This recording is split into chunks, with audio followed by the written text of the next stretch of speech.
Bienvenue dans Lire entre les lignes, le podcast dédié aux femmes qui veulent se libérer des rôles de femmes parfaites, gentilles et jamais assez pour reprendre leur place et devenir l'impératrice de leur vie. Je lis entre les lignes des romans, des émotions et aussi des oracles pour vous aider à être sereine dans votre vie. Aujourd'hui, pour ce premier épisode, je vais vous expliquer mon parcours pour devenir praticienne en bibliothérapie et comment j'ai construit ma méthode pour vous accompagner dans votre évolution personnelle. Cet univers de bibliothérapie s'est ouvert à moi, mais c'est pas un hasard parce que depuis que je suis toute petite, j'ai ce qu'on appelle un profil littéraire. Donc j'ai toujours énormément lu, j'ai fait un bac L, oui, ça vous donne une idée de mon âge.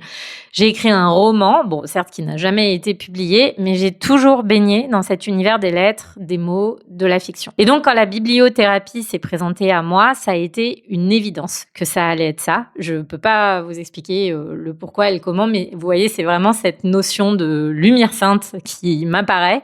Et je me suis dit, ce sera ça. Et c'est réellement ce qui s'est passé. J'ai découvert la bibliothérapie grâce à l'IA. Je suis très honnête sur ça, car il y a encore 2 ou 3 ans, ce terme n'était absolument pas connu. Et en faisant des recherches, je me suis aussi vite rendu compte que l'IA elle-même n'avait aucune idée de ce qu'était réellement la bibliothérapie. Donc je me suis mise à chercher sur Internet et j'ai découvert surtout la pauvreté du contenu sur ce sujet. Alors aujourd'hui, les choses évoluent. Il y a beaucoup plus de contenu qu'il y a quelques années.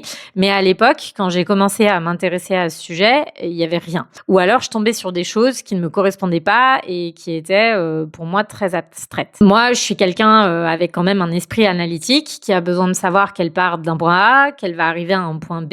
Et cette partie-là, elle était méga importante pour moi. Et je la retrouvais dans aucune formation proposée. Je trouvais que les choses étaient très floues. Je comprenais pas vraiment ce que j'allais apprendre et surtout, je n'arrivais pas à comprendre ce que moi, je pourrais apporter derrière à mes clientes en termes de structure et d'accompagnement.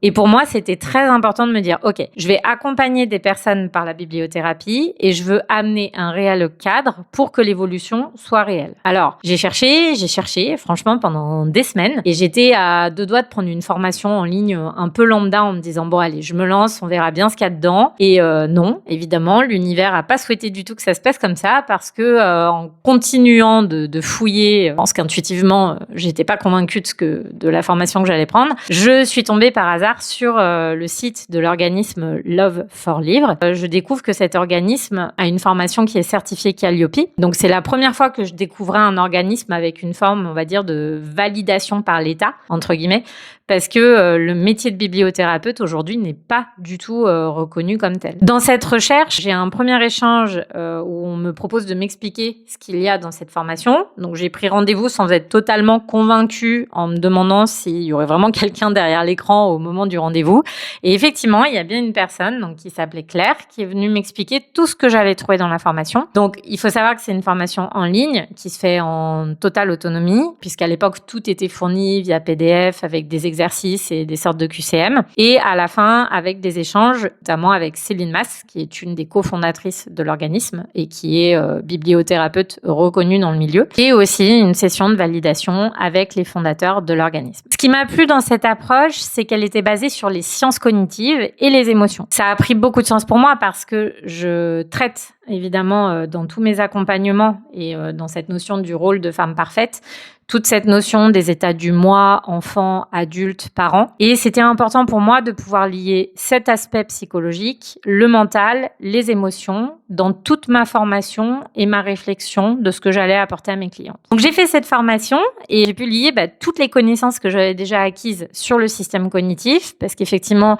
j'ai lu beaucoup de livres sur le fonctionnement du cerveau droit et du cerveau gauche. Je trouve que c'est un sujet absolument passionnant, évidemment qui donne à débat sur beaucoup de sujets, puisque certains décrit justement cette dualité du cerveau droit et gauche, mais c'est un autre débat. À partir de là, j'ai pu me dire, OK, je vais structurer un accompagnement autour de choses qui sont concrètes. Parce que dans mes recherches sur la bibliothérapie, j'étais tombée sur beaucoup de choses, comme par exemple, le nom du livre qu'il te faut va m'apparaître. Alors, je ne dis pas que c'est impossible, puisque j'ai moi-même, vous le savez, un canal intuitif qui me permet de réaliser des guidances et j'apporte du spirituel dans mes accompagnements par ailleurs. Mais cette approche-là de la bibliothérapie, où on reçoit le message du livre à lire, c'était pas du tout l'idée que moi, je me faisais de la bibliothérapie et comment j'avais envie de la pratiquer et de la présenter à mes clientes. J'avais pas envie de l'amener et de l'introduire de cette façon. La bibliothérapie, pour moi, c'était quelque chose qui se voulait dans la matière. Des mots écrits noir sur blanc avec des effets sur le cerveau expliqués par les neurosciences comme les phénomènes de résonance narrative, les effets miroirs, les effets de mur, etc. Pour moi, c'était important que ce soit pas relié à quelque chose de spirituel sur la première approche parce que j'ai à cœur que la première entrée dans mon accompagnement soit réellement la bibliothérapie avec tous ses effets. La résonance des mots, la puissance de ce qu'on peut lire entre les lignes, la traversée des émotions et l'ancrage de nouveaux paradigmes en soi, une fois que le cerveau est conditionné, prêt à recevoir tout ce que la lecture a à lui transmettre. Je connais par cœur